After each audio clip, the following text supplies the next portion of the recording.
계속해서 산을 옮기는 거에 대해서 오늘 어떻게 하면 우리가 이렇게 산을 옮길 수 있을까에 대해서 지난주에 이어서 오늘 두 번째로 여러분과 함께 말씀을 이어가고 있습니다.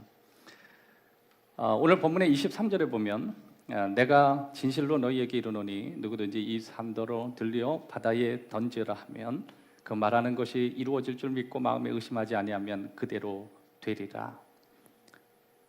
믿음의 파워에 대한 예수님 말씀이에요. 예수님은 산을 바다로 움직일 수 있다 그렇게 얘기해요. 산을 바다로 움직이게 할 수 있다. 여러분 그거 알고 계세요? 산이 움직이면 길이 돼요. 산이 움직이면 길이 돼요. 스가랴 4장 6절에 보면 큰 산아 평지가 되라, 길 된다 그 뜻이에요. 그러니까 예수님이 굉장히 많은 말씀을 뉘앙스로 담고 있는 거예요. 내 인생에 산이 옮겨지면 내 인생에 길도 열릴 것이고 난 너희 인생에 그렇게 길이 열리기를 바란다. 유대인들은 보통 매우 힘든 일, 매우 어려운 일, 불가능한 일 이것을 표현할 때 산을 옮긴다 이렇게 표현했어요. 그러니까 예수님께서 산을 옮기리라 이 얘기할 땐 유대인들이 1차적으로 받아들이는 느낌은 굉장히 힘든 일을 가능하게 하신다는 그 뜻이구나 그거예요. 그래서 당시의 율법학자들은 특별히 이제 문제를 잘 해결해 주거나 어려운 문제, 난해한 문제들을 해결을 잘하는 학자들에게 뭐라고 얘기했냐면 그 사람은 산을 옮기는 학자야, 산을 옮기는 사람이야 이렇게 표현을 많이 했습니다. 우리도 큰 문제를 만날 때 태산 같은 문제 그렇게 표현하죠. 그러니까 그 산의 의미는 우리 삶의 문제예요. 그러니까 산은 우리에게 굉장히 매우 힘든 문제이고 또 어려운 문제일 수 있는 것입니다. 그래서 우리는 질문하게 되는 거예요. 나 정말 내게 주어진 이 산을 옮길 수 있을까 그거예요. 각자 우리에게 주어진 산들이 있거든요. 사실 우리 인생 중에 가장 크고 두렵고 힘든 문제가 무엇인지 각기 개인마다 많이 다를 거라고 생각합니다. 먹고 사는 문제일 수 있고 건강의 문제일 수 있고 기타 등등 인간관계에 대한 문제일 수 있고 근데 사실 그런 것은 어느 정도 우리의 힘으로 해결할 수 있어요. 근데 우리가 전혀 우리의 힘과 우리의 노력으로 가능하지 않은 문제 그래서 우리는 산이라고 이야기할 수 있는 것입니다. 근데 산의 진짜 문제를 정확히 알기는 굉장히 어렵습니다. 여러분 혹시 여러분에게 질문을 할게요. 여러분에겐 그 산이 무엇인지 정확히 알고 계시나요? 우리는 이 태산과 같은 문제가 내게 있다라고 하지만 정확하게 그 산의 진짜 모습을 발견한다는 건 우리에겐 쉽지 않다는 것을 우리는 알게 되는 것입니다. 여러분 산은 우리에게 각각 영감을 주기도 하죠. 산이라고 하는 것은 멋지기도 하고 멋있기도 하고 감동을 주기도 하고 또 우리가 조난을 당할 때에는 그 산이 우리를 위협하기도 하고 그 산에 압도될 때도 있고 또 그 산이 우리를 두렵게도 만들 수 있고 그러니까 어떤 의미로 볼 때 산은 우리에게 벅참을 주지만 반대적으로 어떨 때는 그 산이 우리를 압도하고 우리를 불안하게 하고 우리를 두렵게 만드는 요소가 될 수 있다라고 하는 것입니다. 그것은 우리를 낙심하게 만드는 산일 수 있고 우울하게 만드는 산일 수 있고 심지어 우리의 삶에 괴로움을 이끌어주고 유발하는 산의 모습일 수 있습니다. 하여튼 이 산이라고 하는 것은 온갖 형태로 우리에게 다가오는 거예요. 혹시 요새 경기가 많이 어렵기 때문에 자영업을 하시는 분들은 어떤 재정의 어려움이 자신의 산의 모습으로 다가올 수 있는 것이고 누군가에게 빛을 줬는데 그 빛을 해결할 수 있는 그 희망이 자신에게 없어서 그것이 자신이 산처럼 다가올 수도 있을 것이고 또 어떤 사람은 자신이 극복할 수 없는 습관, 아주 나쁜 습관이 있는데 이 습관을 포기하고 버릴 수 없는 약함이 자신의 인생의 산일 수도 있겠고 또 물리적인 삶의 자신의 문제일 수 있고 아무튼 내가 극복하기 어려운 것들 또 아무리 극복하려고 벗어나려고 하지만 쉽지 않은 그런 문제일 수도 있습니다. 또 누군가에겐 결혼이 산처럼 다가올 수 있고 자신의 가족 또 자녀 또 직장 안에서 펼쳐지는 관계들이 이 산과 같이 그런 형태로 다가올 수 있는 것입니다. 여러분 직장 생활을 할 때 여러분의 직장 상사가 여러분에게 산일 수 있고 직원이 여러분에게 산일 수 있고 또 교회 안에서 인간관계가 여러분에게 산으로 다가올 수 있고 그것이 모두 다 종합되어질 때 산더미처럼 계속해서 여러분에게 산이 되어질 수 있다. 그렇게 생각합니다. 혹시 감정적으로 약하신 분들이 오늘 여기 오셨다면 여러분의 감정에서 일어나고 있는 두려움, 불안, 우울증 또 여러분이 무슨 일을 처리하는 그 방식 때문에 괴로워하고 답답해하는 또 심지어 여러분의 신체에서 지금 벌어지고 있는 신체적인 문제가 오늘 우리의 산일 수 있는 것입니다. 데니언 아멘 박사라는 분이 이런 얘기했습니다. 우리의 감정에 또 신체에 문제가 생길 때 MRI를 통해서 뇌 단층 촬영을 해보니까 그 사람은 뇌에 손상을 입더라 그거예요. 여러분 그거 아세요? 여러분의 감정에 문제가 생기고 여러분의 신체가 문제가 생길 땐 여러분의 뇌에도 문제가 생긴다는 거예요. 우리는 단순히 내 감정의 문제라고 하지만 그 감정의 문제는 뇌가 손상되는 문제였고 그리고 그 뇌가 회복될 때 자신의 감정도 달라지고 있다는 것을 여러 의학계에서 발견한 내용 가운데 하나라고 하는 것입니다. 물리적인 어떤 산도 있겠고 또 그것이 개인적인 산도 있을 수 있고 종종 우리가 마주하고 있는 지금의 산과 같이 다가오는 이 형태들은 종종 변하지 않을 것 같고 움직이지 않을 것 같고 그리고 그것은 내가 평생 죽어야 끝날 것 같지만 그리고 그 산은 우리에게 크게 느껴지지만 예수님은 이렇게 얘기하셨습니다. 산은 움직인다. 산은 움직일 것이다. 여러분 우리가 얘기해야 돼요. 산은 움직인다. 자, 여러분 온라인으로 예배드리는 가족들이나 오늘 현장에 오신 여러분들 여러분 입으로 고백하십시오. 그 산이 뭔지 모르시지만 산은 움직인다. 3번 고백합니다. 시작. 산은 움직인다. 산은 움직인다. 산은 움직인다. 할렐루야. 예수님은 3번이나 같은 이야기를 하셨습니다. 산은 움직일 것이다. 산은 움직이게 되어 있다. 마태복음 17장 20절 이르시되 너희 믿음이 작은 까닭이니라. 진실로 너희에게 이르노니 만일 너희에게 믿음이 겨자씨 한 알만큼만 있어도 이 산을 명하여 여기서 저기로 옮겨지라 하면 옮겨질 것이요 또 너희가 못할 것이 없으리라. 마태복음 21장 21절 예수께서 대답하여 이르시되 내가 진실로 너희에게 이르노니 만일 너희가 믿음이 있고 의심하지 아니하면 이 무화과 나무에게 될 이런 일을 할 뿐 아니라 이 산더러 들어 바다에 던져라 하려도 될 것이요. 오늘 본문 마가복음 11장 23절 다시 한번 읽어드리도록 하겠습니다. 내가 진실로 너희에게 이르노니 누구든지 이 산더러 들여 바다에 던져라 하며 그 말하는 것이 이루어질 줄 믿고 마음에 의심하지 아니하면 그대로 되리라. 그러므로 내가 너희에게 말하노니 무엇이든지 기도하고 구하는 것은 받은 줄로 믿으라. 그리하면 너희에게 그대로 되리라. 산이 들려져서 그 산이 올려져서 바다에 던져지기 그럼 가능하다. 이걸 누가 얘기하셨냐면 예수님이 얘기하셨어요. 그러니까 예수님이 같은 이야기를 3번 하셨다는 건 뭐예요? 난 너희의 삶에 그 일이 일어나기를 원한다. 하나님 원하세요. 여러분 하나님은 전능하시거든요. 동의하십니까? 하나님은 저와 여러분의 삶 속에 산과 같은 내용이 어떤 것인지 모르지만 하나님의 능력으로 그것이 옮겨지기를 원하시는 거예요. 그게 하나님의 뜻이에요. 저와 여러분의 삶의 상황이 어떨지 모르지만 우리가 움직일 수 없다고 생각하는 그 생각 속에 있는 그 산들이 움직일 수 있다고 말씀해 주시는 것입니다. 어떤 곳에는 뽕나무 모로 뿌리채 뽑혀서 바다에 던지우라 해도 그렇게 될 것이고 또 어떤 곳에는 예수님이 산에 옮겨져서 바다에 던져도 그렇게 될 것이다. 근데 산이나 나무나 다 특징이 있습니다. 옮겨지지 않는 거예요. 옮겨질 수 없다고 생각하는 거예요. 근데 그것이 옮겨지는 것이 가능하다. 그것이 예수님이 하신 말씀입니다.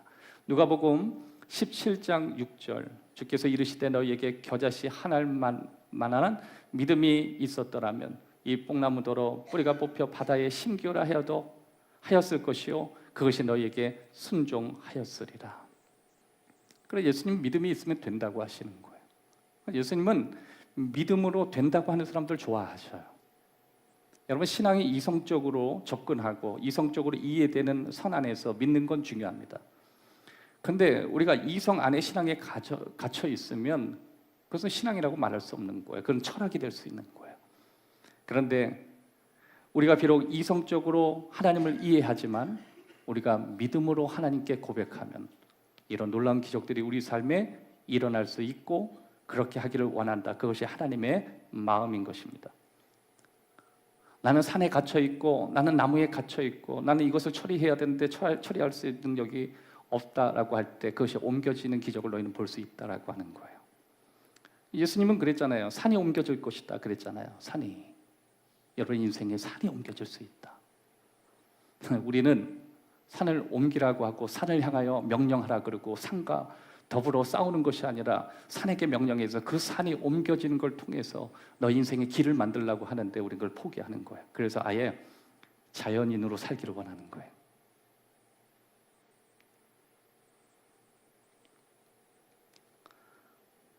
나는 극복할 수 없다고 생각하고 아예 산속에 묻혀 사는 거예요. 믿음을 다 포기하고 그냥 이렇게 살다가 죽는 것이 내 운명이라고 생각하고 그렇게 사는 신앙의 모습들을 가지고 있는 사람들 많이 있는 것입니다. 저는 오늘 어떻게 우리가 산을 옮길 것이고 왜 산이 옮겨질 수밖에 없는 것인지, 두 가지의 하나님의 약속과 우리가 어떤 네 가지의 실천을 할 때 그것이 우리의 신앙의 성장을 일으키고, 그리고 결국 하나님께서 우리 인생의 산과 같은 문제들이 평지가 되게 하고, 그리고 내 인생의 길을 여는 그런 축복이 어떤 방식으로 해서 이루어지는지 저와 여러분들이 말씀을 나누기를 원합니다. 하나님이 하셔야 될 게 있고 우리가 해야 될 게 있어요.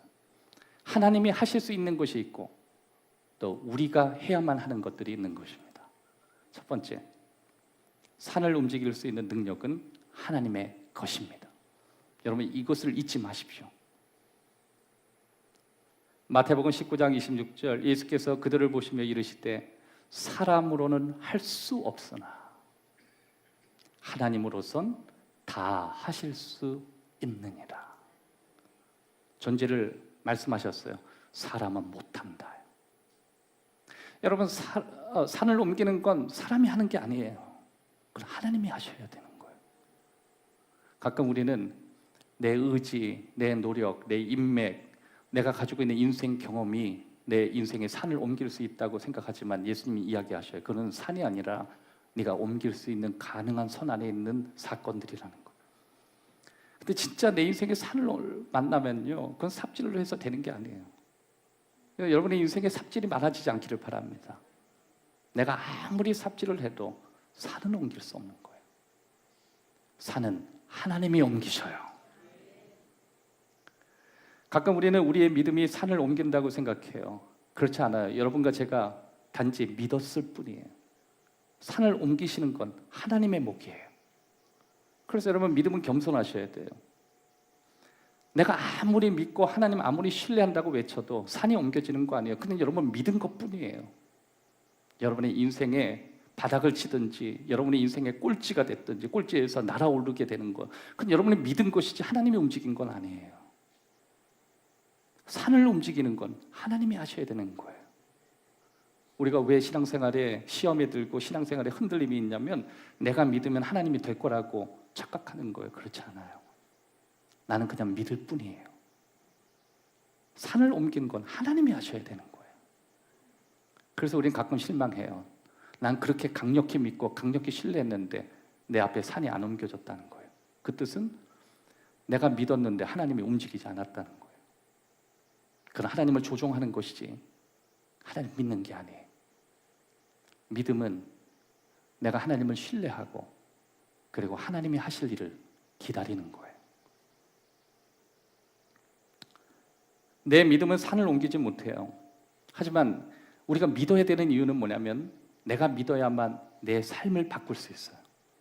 내가 나를 변화시키는 것은 하나님이 나를 바꾸는 게 아니에요. 그것은 내 믿음이 나를 바꾸는 거예요. 여러분, 여러분이 믿지 않으면 여러분은 바뀌지 않아요. 여러분이 정말 하나님을 제대로 믿지 않으면 여러분의 인생이 바뀌지 않아요. 여러분의 인격도 바뀌지 않고 여러분의 가정도 안 바뀌고 아무것도 안 바뀌어요. 그건 저와 여러분이 믿어야 될 책임이에요.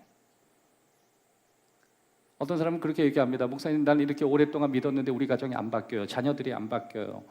근데 배우자가 안 바뀌어요. 주변이 안 바뀌어요. 예, 그건 여러분이 안 믿어서 그래요. 진짜 믿으면 우리 주인은 바뀌어요.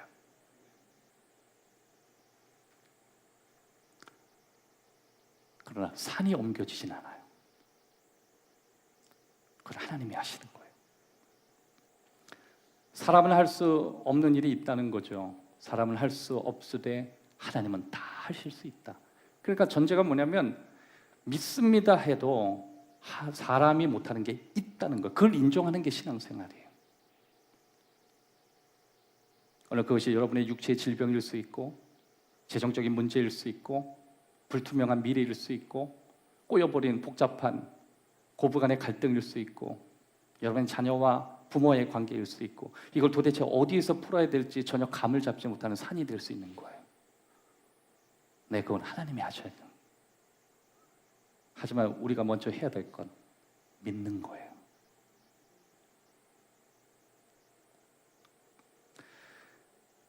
에베소서 3장 20절에 보면 우리 가운데서 역사하시는 능력대로 우리가 구하거나 생각하는 모든 것에 더 넘치도록 능히 하실 이에게, 우리가 구하거나 생각하는 모든 것에 그 이상의 일을 하시는 분이 누구예요? 하나님이에요. 그러니까 이게 무슨 뜻이냐면 하나님께서는 우리 안에서 우리가 이해되는 부분, 이해 못하는 부분, 다시 말해서 내가 통제 가능한 부분과 통제 불가능한 부분까지 역사하실 수 있다는 거예요. 여러분, 산이 옮겨진다는 건 뭔지 아세요? 우리의 의식 밖에 있고 또 우리가 의식 안에 있지만 우리의 손에 미치지 못하는, 우리의 능력이 부족해서 그 부분까지 하나님은 바꾸신다는 거예요. 가끔 그러죠. 내가 잘 이해를 못하고 지금 무슨 의미인지 무슨 상황인지 도저히 감이 안 올 때 바로 그 순간에도 하나님은 일하실 수 있는 거예요. 그리고 내가 감이 있지만, 내가 정확히 문제를 파악하고 있지만 도저히 내 힘으로 문제를 해결할 수 없는 그 내용까지도 하나님은 능히 역사하실 수 있다. 그걸 믿는 거예요. 그럴 때 우리 안에 하나님 믿음을 주시고 은혜를 주시는 거예요. 우리는 누가 힘을 가지고 계시는지, 그리고 그 힘이 어디에서 오는지, 그리고 그 힘을 발휘하실 때 어떻게 발휘하시는지 우리를 정확히 알아야 돼요. 그것이 뭐예요? 우리는 믿는 것이고, 그리고 산을 옮기는 능력은 하나님의 것이다예요. 여러분, 그 고백이 여러분에 있기를 바랍니다. 하나님은 능력이 있습니다. 다 같이 따라합시다. 하나님은 능력이 있다.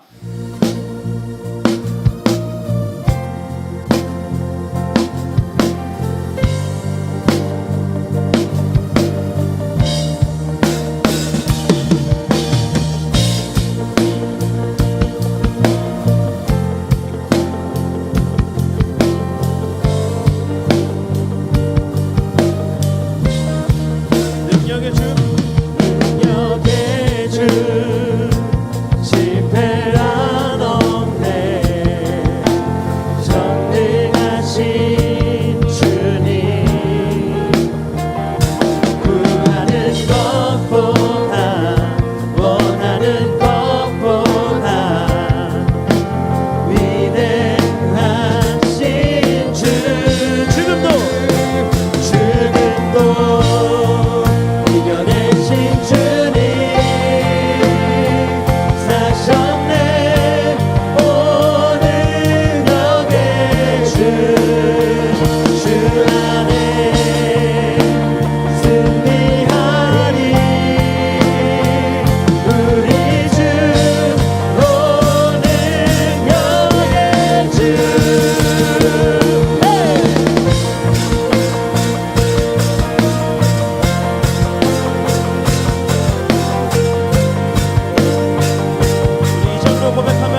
주님을 주님이요 인도하시네 주님 결코 우리 떠나시지 않네 주님을 기다리시네 주님 결코 우리 포기하지 한 번 더 고백합시다 주님을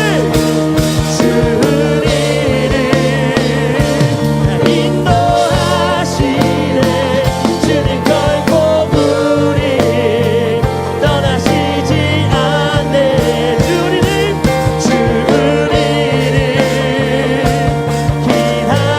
기다리시네 주님 결코 우리 포기하지 않네 죽음도 이겨내신 주님 사셨네 오늘 여기 주 안에 승리하리 우리 주 오늘 여기 주 죽음도 이겨내신 주님 사셨네 오늘 여기 주 안에 승리하리 우리 주 오늘 여기 주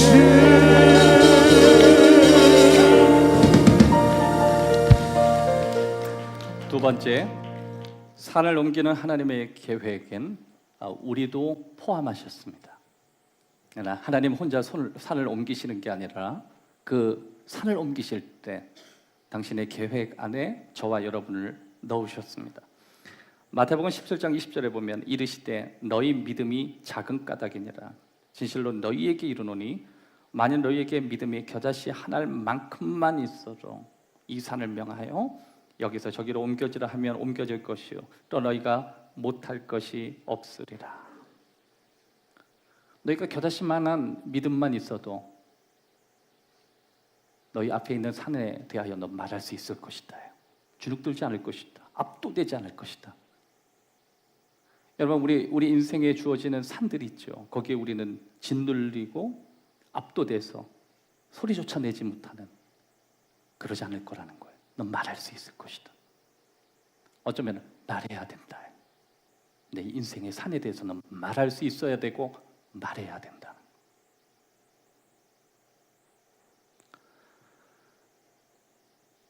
다 같이 따라합시다. 산에 대하여 말할 수 있으리라. 요한복음 14장 12절 내가 진실로 진실로 너희에게 이르노니 나를 믿는 자는 내가 하는 일을 그도 할 것이요 또한 그보다 큰 일도 하리니 이는 내가 아버지께로 감이니라. 하나님께서 시키는 일은 네가 못할 게 없다는 거예요. 할 수 있다. 여러분 우리가 믿음을 가지면 내가 가지고 있는 내 자신의 힘 그 이상의 능력을 발휘할 수가 있다라고 하는 것입니다. 또 심지어 하나님께서 말씀하시고 또 하나님께서 예수 그리스도를 통해서 하셨던 그 일을 너희도 해야만 한다고 얘기하시는 거예요. 그것은 하나님의 일뿐만 아니라 그 일 안에는 저와 여러분을 부르셨다라고 하는 것입니다. 그러니까 우리가 믿음으로 무언가를 하도록 도전을 받은 거예요. 믿음으로 무언가를 하셔야 되는 거예요. 여러분 그래서 믿음이 있으면 어쩌면 약간 무모하게 보이는 이성을 좀 벗어나려고 하는 도전들을 자꾸만 하는 거예요. 내가 가지고 있는 능력보다 훨씬 더 큰 일을 꿈꾸게 되고 내가 살아왔던 경험에 비해서 훨씬 넘어서는 일들을 하게 되고 내가 지금 가지고 있는 것보다 좀 더 뛰어난 일을 하려고 해요. 단 거긴 조건이 있어요. 믿음이 있어야만 해요. 믿음이 없는데 흉내를 내서도 안 돼요. 그래서 내가 정말 믿음으로 하는가 점검해야 돼요. 우리 주위에서 가끔 그런 분들이 있어요. 믿음으로 했는데 안 되네. 남은 다 되는데 뭐 해봤는데 안 되더라. 다 그런 분들 믿음으로 한 게 아니에요. 흉내를 내신 거예요. 왜냐하면 예수님의 말씀이 진짜든지 내가 가짜든지 둘 중에 하나가 보여줘야 되는데 예수님은 진리거든요. 내가 했는데 안 되면 난 믿음이 없는 것이든지 예수님 말씀이 가짜는 아닌 거예요. 우리의 역할은 믿음을 갖는 역할이에요. 그러니까 여러분, 내 신앙으로 어떻게 하나님을 믿을까? 그리고 하나님께서 내 마음에 부어주시는 여러 가지 하고 싶은 일들을 어떤 일을 하라고 하나님께서 도전을 주시는가? 그거예요. 빌립보서 4장 13절 바울은 이렇게 얘기했습니다. 내게 능력 주시는 자 안에서 내가 모든 것을 할 수 있느니라. 여기서 능력이라고 하는 헬라어는 두나미스, 이렇게 두나미스라고 불러요.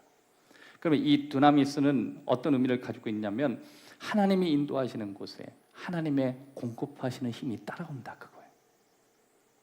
그러니까 내가 가는 곳에, 내가 가는 곳마다 하나님의 공급이 계속 밀어주는 거예요. 기적이. 매일 발걸음마다 예수 인도하셨네. 가는 곳마다 계속 공급해 주시는 거예요. 여러분, 그 기적이 여러분의 인생에도 일어날 수 있어요. 여러분의 학업의 현장에서 일어날 수 있고, 여러분의 직장에서도 일어날 수 있고, 여러분의 가정에서도 일어날 수 있고, 여러분이 치료받는 그 과정 안에서도 일어날 수 있고, 여러분이 진단받은 이후에도 일어날 수 있고, 남들이 포기한 그 상황 속에서도 얼마든지 일어날 수 있어요. 하나님이 하시는 거예요.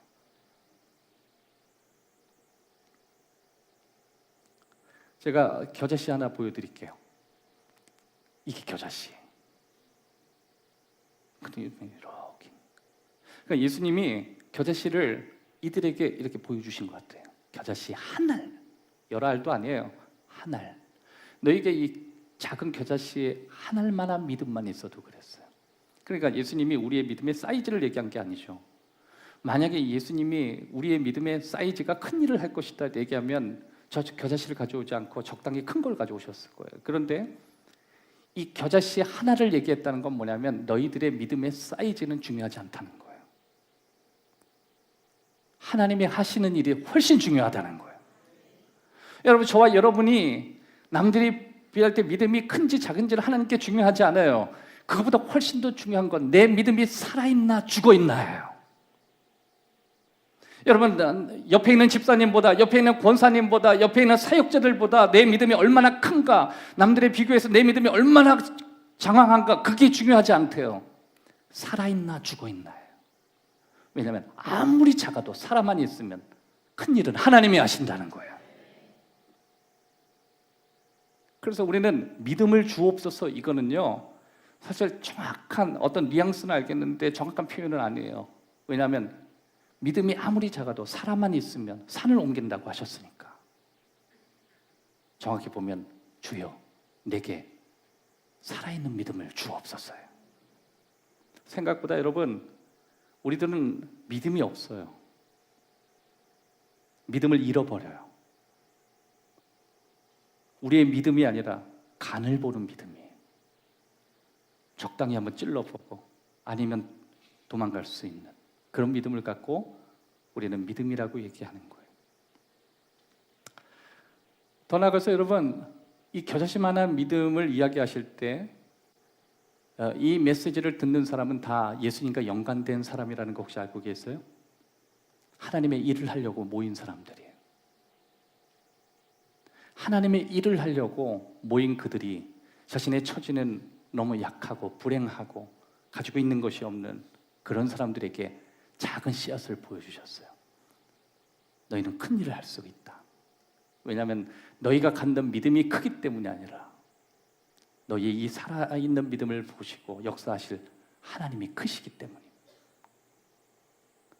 그래서 여러분, 내가 얼마나 나이가 어린지 나이가 많은지 그건 중요하지 않아요. 내가 뭐 많은 걸 가지고 있는지 적당히 그건 중요하지 않아요. 하나님이 어떤 일을 하실 수 있느냐가 훨씬 중요해요. 그래서 어떤 분들은 그런 자신을 압도하고 자신을 힘들게 하는 그런 삶의 문제를 만날 때 그냥 하나님 앞에 기도합니다. 하나님은 하실 수 있잖아요. 하나님은 가능하십니다. 하나님은 못하시는 게 없습니다. 여러분, 뭐든지 믿을 수 있는 능력을 하나님이 주시거든요. 그런데 여러분 그거 알고 계세요? 예수님이 작은 씨앗 하나를 얘기하실 때 이 작은 씨앗 하나로 만족해서는 안 된다는 거예요.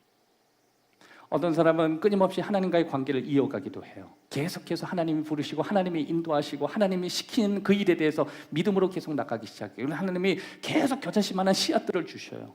결국 여러분들은 어떤 존재가 되냐면 하나의 씨앗에서 씨를 뿌리는 자가 되는 거예요.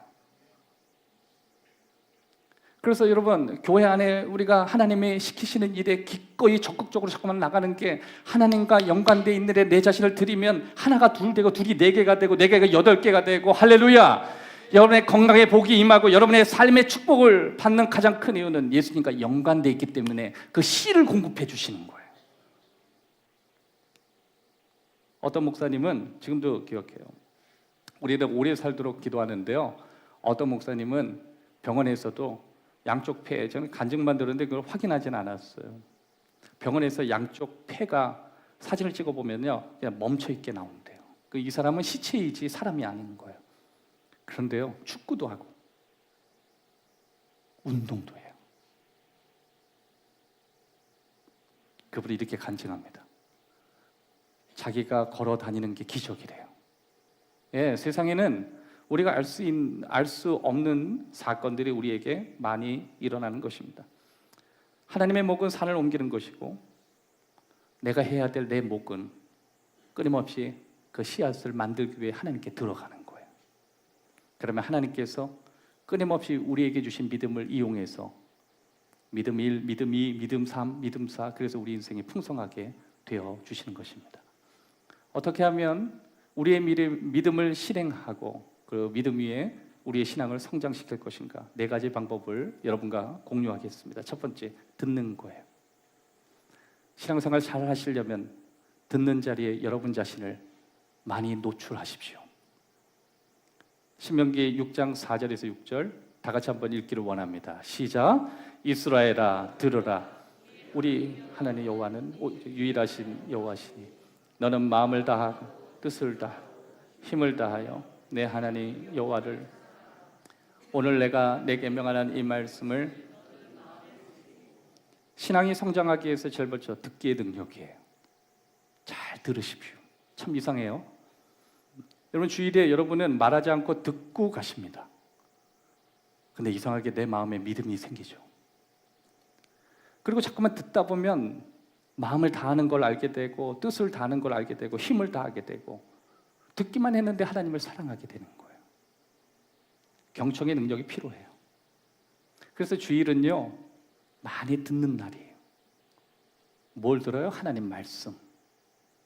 하나님의 말씀은 계속 듣다 보면 하나님을 향하게 되고 우리의 뜻이 하나님과 맞춰지게 되고 심지어 나는 하나님을 사랑하게 되는 것입니다.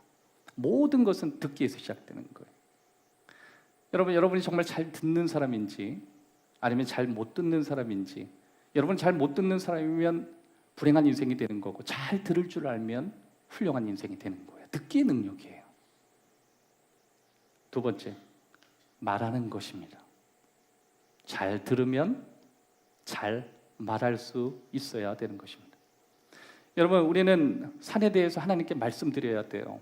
산에 대해서 하나님께 말씀드려야 된다는 건 뭐냐면 내가 정말 필요한 게 무엇인지 하나님께 말해야 돼요.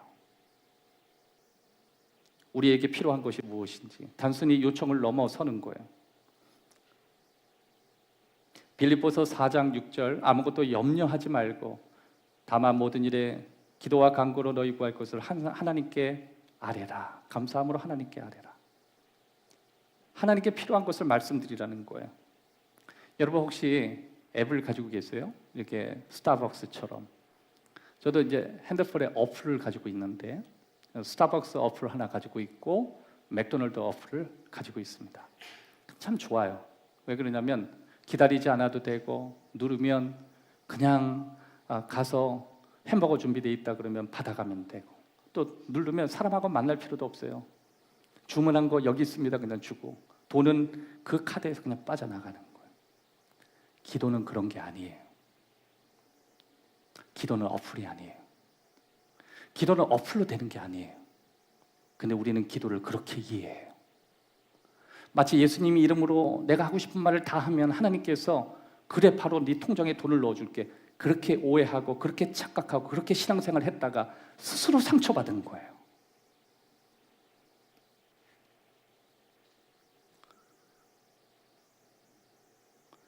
여러분, 바로 이것이 기도가 아닌 거예요. 여러분, 기도가 무엇인지 이해하기 위해선 기도가 아닌 것을 먼저 이해하셔야 돼요. 기도는 어플이 아니에요. 기도는 스타벅스와 같이 여러분이 그냥 원하는 거 마구 눌러둬서 받아가는 그게 기도가 아니에요. 그런 게 기도가 아니에요. 기도가 무엇인지 이해하기 위해서 마가복음 9장을 보실 필요가 있습니다. 마가복음 9장에 예수님이 한 아버지의 자녀를 만나시게 돼요. 아버지가 뭐라고 그러냐면, 예수님, 내 자녀가, 내 아들이 마귀에게 뒤집혀가지고 때로는 마귀가 발작을 하면 내 아들을 붙잡고 물에 집어넣기도 하고 또 불 속에 내 아들을 끌고 가기도 합니다. 그래서 내 아들을 살리려고 몸부림을 쳤었습니다. 예수님 만나러 갔는데 예수님이 산에 가시고 베드로, 야고보, 요한과 함께 산으로 가셔서 예수님 계시지 않아서 남은 제자들이 있기에 그 제자들에게 내 아들을 고쳐달라고 정말 간절히 요청했습니다. 그러나 저기 계시는 예수님의 제자들도 제 아들의 이 귀신 들린 것을 해결할 수가 없었습니다. 아무리 몸부림쳤지만 해결할 수 없었습니다. 근데 그거 알고 계세요? 예수님은 그 아버지가 말하는 걸 다 듣고 계셨다는 거. 아들이 언제부터 이런 식이었냐고. 여러분, 제가 만약에 능력 있는 사람이면요, 너 이렇게 된 지 몇 년 됐구나 이렇게 바로 얘기할 텐데 예수님은 그냥 듣고 계셨어요. 네 자녀가 언제부터 이런 식이 되었냐고.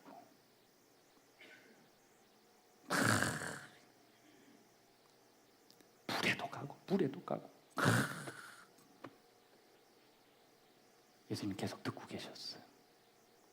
무슨 의미냐면 우리가 말하는 걸 좋아하시는 거예요. 12년 동안 혈루증을 앓는 여인을 고쳐줬을 때 예수님의 패턴이 같습니다. 군중들에게 이연이 다가왔어요. 예수님을 살짝 만졌어요. 고쳐졌어요. 불안했습니다. 예수님 묻습니다. 누가 내 몸에 손을 댔다. 누구니? 그 여인이 왔습니다. 제가 그랬습니다. 왜 그랬니? 주저리 얘기합니다. 예수님이 들으셔요. 한참 들으신 다음에 따라 내 믿음이 너를 구원하였다. 그게 기도예요. 기도는 내가 말해야 돼요. 주저리 얘기해야 돼요. 하나님, 병 그냥 고쳐주세요. 할렐루야. 네, 그렇게도 하실 수 있겠죠. 그러나 기도는 인간관계예요. 내가 얼마나 힘들었고 이런 식으로 얼마나 고통을 느끼고 있고 내가 이렇게 힘든 시간이 내게는 얼마가 흘렀는지 우리는 예수님 앞에 말하기를 원하시는 거예요. 근데 여러분, 우리 어른들이 다 아시는 주님이라고 생각 안 하고 그냥 덮어놓고 주님만 불렀어요. 그런데 그렇게도 너무 안타까우셔서 하나님이 우리의 기도를 들으시지만 우리가 놓친 게 있어요. 하나님은 기계가 아니라 인격자시기라는 거예요. 하나님은 우리 얘기를 다 듣고 대화하기를 원하시는 거예요. 얼마나 힘들었니? 다 들으시고 너는 왜 이렇게 생각하니? 주님 우리와 대화하기를 원하시는 거예요. 여러분의 기도 생활을 한번 점검해 보세요. 난 지금까지 어플 깔고 통장에 돈 좀 넣어놔서 내가 원하는 햄버거나 원하는 거 빼먹는 그걸 기도로 생각했다면 난 정말 내 기도가 옳았는지 그리고 궤도의 수정이 필요한지 생각해 볼 필요가 있습니다.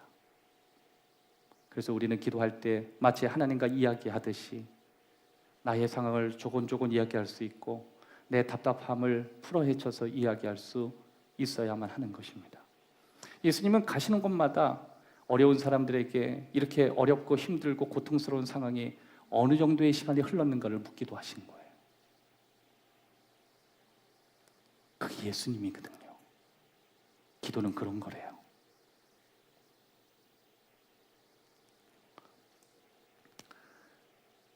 베드로전서 5장 7절 너희 염려를 다 주께 맡기라 이는 그가 너희를 돌보십니다.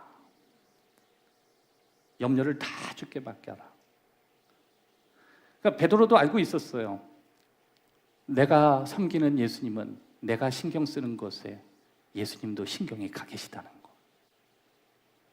여러분이 신경 쓰고 있는 게 무엇인지 예수님은 전혀 모를 거라고 생각하지 마십시오. 너희 염려를 주께 다 맡기라 그 뜻은 요즘 네가 어떤 신경을 쓰고 있는지 하나님도 거기에 신경을 쓰고 계시고 내가 어디에 신경이 쏠려 있는지 하나님도 그 신경에 가 계시다고 이야기하시는 거. 그게 맡긴다는 뜻이에요. 여러분의 물질에 대해서 여러분의 건강에 대해서 신경을 쓰고 있으면 돌보신다는 건 하나님도 너희에게 그 신경을 가지고 계시다는 거예요. 가끔 우리가 불안한 건 뭐냐면 나는 지금 재정적으로 너무 신경 쓰이고 온통 신경이 거기에 가 있는데 하나님은 나에게 믿음만 요구할 거라고 착각하는 거예요. 아니에요. 하나님은 여러분이 재정적으로 힘들고 거기에 신경이 많이 있으면 그것을 돌보셔요. 여러분이 만약에 건강에 대해서 신경이 온통 가 계시면 그걸 맡기라는 걸 하나님의 신경이 거기도 가 계시는 거예요. 여러분이 모든 걸 다 갖췄는데 인간관계가 꼬여서 그것 때문에 힘들어한다면 하나님의 신경도 거기 가 계시는 거예요. 그래서 얘기해야 돼요. 끊임없이 얘기해야 돼요. 내가 뭐 때문에 힘든지. 내가 자녀 문제 때문에 신경이 가 있으면 하나님도 그 자녀의 신경 쓰는 것에 하나님도 가 계시는 거예요. 문제는 우리가 얘기하지 않는 거예요.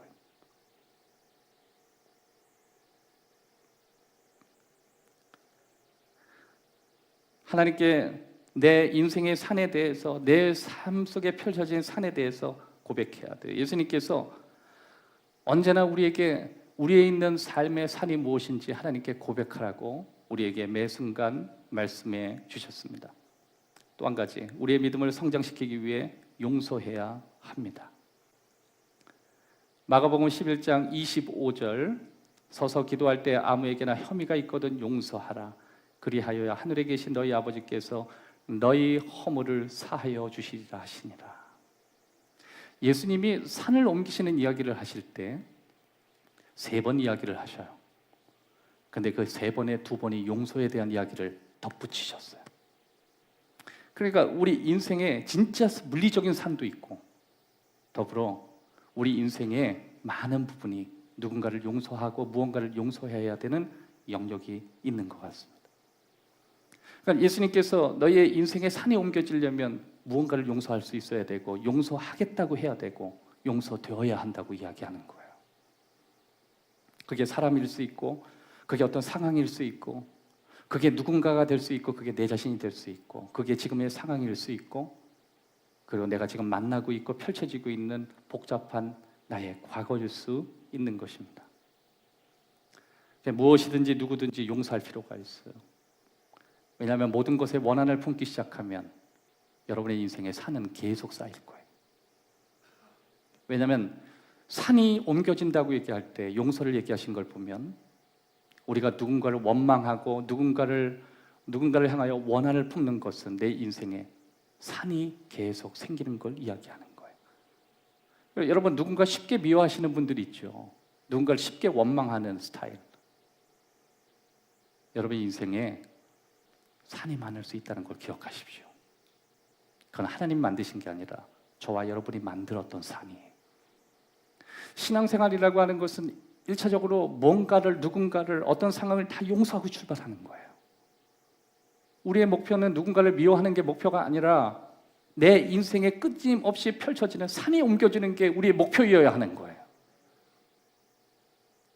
여러분의 인생에 저의 인생에 펼쳐지는 그 어마어마한 산들이 스가랴서 4장 6절에 보면 산아 평지가 될지어다. 하나님 누군가를 미워했던 곳에서 그것이 옮겨져서 산이 되게 하시고 그것이 평지가 되게 하시고 그로 인해 하나님의 놀라운 기적을 만나게 하여 주옵소서. 여러분 믿음은 산을 움직여요. 하지만 용서하지 못하는 것은 내 인생에 또 다른 산을 만드는 것입니다. 한번 다 같이 따라합시다. 믿음은 산을 움직이고 용서하지 못하는 것은 또 다른 산을 만든다.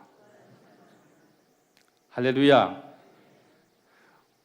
예수님께서 산이 옮겨지는 엄청난 기적을 얘기할 때 용서를 얘기하시는 걸 보면 우리 인생에 있어서 우리가 처리해야 될 그 높은 산 가운데 하나는 상처인 게 분명합니다.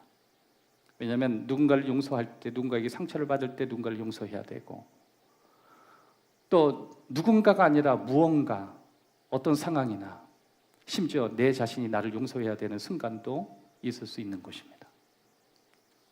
왜냐하면 누군가를 용서해야 된다는 것은 내가 자유롭지 못한다는 것이고, 내가 누군가를 용서했다는 것은 누군가 인생을 해방시켜 준 것이고, 그럴 때 하나님은 우리 인생에 앞에 보여지는 압도하는 산들을 우리 앞에서 치워주시는 것입니다. 예수님도 우리에게 주기도를 통해서 이렇게 얘기하셨습니다. 우리의 죄를, 우리가 누군가를 용서해 준 것 같아 하나님 우리의 죄를 용서해 주십시오. 그래서 우리의 삶에 끊임없이 용서가 필요한 거예요. 용서는 큰 벽을 제거해 주기도 하고, 또 우리에게 용서를 구하신 하나님께서 우리가 용서하고 그렇게 고백할 때 다른 사람의 인생을 풀어주고 해방시켜주고 또 그 인생을 회복시켜 주시는 것입니다. 에베소서 4장 32절, 서로 친절하게 하며 불쌍히 여기며 서로 용서하기를 하나님이 그리스도 안에서 너희를 용서하심 같이 하라. 마지막 네 번째, 우리의 신앙을 성장하기 위해서 감사해야 합니다. 여러분, 인생에 우리 신앙의 밑바닥에서 나를 가장 높은 데 올라가는 그 디딤 중에 가장 중요한 게 감사라는 걸 잊지 마세요. 감사를 심어야 기적이 일어납니다. 빌립보서 4장 6절, 바울은 이렇게 얘기했습니다. 아무것도 염려하지 말고 다만 모든 일에 기도와 간구로 너희 구할 것을 감사함으로 하나님께 아뢰라. 아무것도 염려하지 마라. 여러분, 이 염려라는 건 생각이 많다는 거거든요. 신경이 많이 가 있다는 거예요. 그러니까 내 인생에 신경 쓸 게 많지만 자꾸만 신경 쓰는 곳에 가면 안 된다. 오히려 너의 삶에 감사할 영역으로 자꾸만 신경을 그쪽으로 가야 된다. 오히려 구할 것을 감사함으로, 이 구할 것이 뭐예요? 아직까지도 네 삶에 산이 그대로 있다는 거예요. 그게 다 구할 것이거든요. 공부를 하는 사람에게 있어서 지금보다 훨씬 나은 것으로 도전하기 위한 산들이 있을 것이고, 사업을 하는 사람은 이번 달에 다음 달에 산이 있을 수 있고, 인생 자체의 산이 될 수 있고, 앞으로의 산이 될 수 있고, 가족이 산이 될 수 있고, 가장 가까이에서 나를 응원하고 나를 지원하는 사랑하는 자녀가 내 산이 될 수 있는 거예요. 근데 그 산을 바라보면서 감사하래요. 우리는 신경을 쓰는 존재가 아니라 감사해야 되는 존재인 것입니다. 그렇게 너희 구할 것을 감사함으로 하나님께 아뢰면 모든 지각에 뛰어난 하나님의 평강이 너의 마음을 지배해 줄 거라.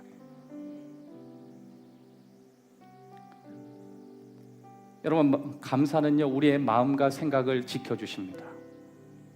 왜냐하면 우리가 감사하는 순간 우리의 시선을 하나님께 고정하는 것이기 때문에 그래요. 예수님도 하나님께 시선을 고정시킬 때 감사하셨어요. 마가복음 6장 41절, 예수께서 떡 5개와 물고기 2마리를 가지사 하늘을 우러러 축사하시고, 축사가 감사거든요.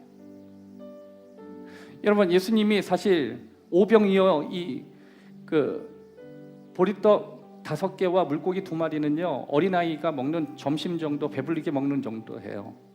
하실 일이 많으신 예수님이 그 초라한 성적표를 들고 하늘을 우러러 땡큐 했어요. 아버지 땡큐, 감사합니다. 우리는 뭔가 크게 있어야만 감사해요. 뭐 집을 사거나 차를 사거나 아니면 뭐 거대한 뭐가 되거나. 근데 여러분, 우리는 작은 것에 감사하지 못해요. 왜 그래요? 우리는 작은 곳에도 하나님께 시선을 고정하지 못하거든요. 우리는 큰 것이 있어야만 고정하려고 해요. 나쁜 습관이에요. 통장에 돈 좀 쌓아지고 뭐 건강하고 옆에 있는 사람은 다 죽어가는데 나 혼자 뭐 회복되고 이래야만 하나님께 감사해요. 예수님이 그건 아니라고 하시는 거예요. 그냥 소소하게 감사하는 거예요. 왜냐하면 그것은 우리의 시선의 문제인 거예요. 예수님 그렇게 하셨어요. 여러분의 오병이어가 있죠? 눈을 높이 들고 하나님께 시선을 고정하십시오. 그래야만 기적이 일어나요. 요한복음 11장 41절, 돌을 옮겨 놓으니, 이건 나사로 이야기예요. 예수께서 눈을 들어 우러러 보시고 이르시되 아버지 내 말을 들으신 것을 감사합니다. 이건 나사로가 지금 썩어서 무덤 속에 들어간 지 사흘이 됐고, 예수님은 산을 얘기했지만 지금은 썩은 시체가 되어 있는 돌이에요. 끝났어요. 그런데 그 돌 앞에서 예수님은 감사하셨어요. 돌을 본 게 아니라 예수님의 시선을 하나님께 둔 거예요. 지금의 내 상황, 내가 해결할 수 없는 문제, 그리고 아무리 벗어나려고 해야지만 엮여져 있는 이 복잡한 이 상황에 내 시선을 둔 게 아니라 살아계신 하나님께 내 시선을 둔 거예요. 왜냐하면 산을 옮기시는 건 하나님이 하십니다. 그걸 믿기 때문이에요. 그건 내 일이 아니라 하나님의 일이니까. 그건 하나님이 하셔야 되니까. 여러분의 가정에도, 여러분의 삶에도, 여러분 주어지는 기도의 제목 속에 그 일이 일어나기를 바랍니다. 오늘 두 가지의 말씀을 나눴습니다. 첫 번째, 산을 움직일 수 있는 능력은 하나님의 소유예요. 두 번째, 산을 옮기는 하나님의 계획엔 저와 여러분이 포함되어 있습니다. 살아계신 하나님, 오늘 이곳에 우리의 약한 모습에도 우리를 부르시고 우리를 초대하셔서 우리 인생의 이 복잡한 산과 같은 문제에 대하여 압도당하지 않게 하시고 믿음으로 말하게 하시며, 그렇게 말할 수 있는 우리의 믿음이 살아있게 도와주시옵소서. 오늘 우리의 상황이 어떤 상황이든지 우리 주님 그 상황을 풀어주실 능력이 주님께 있음을 믿습니다. 예수 그리스도의 이름으로 기도하옵나이다.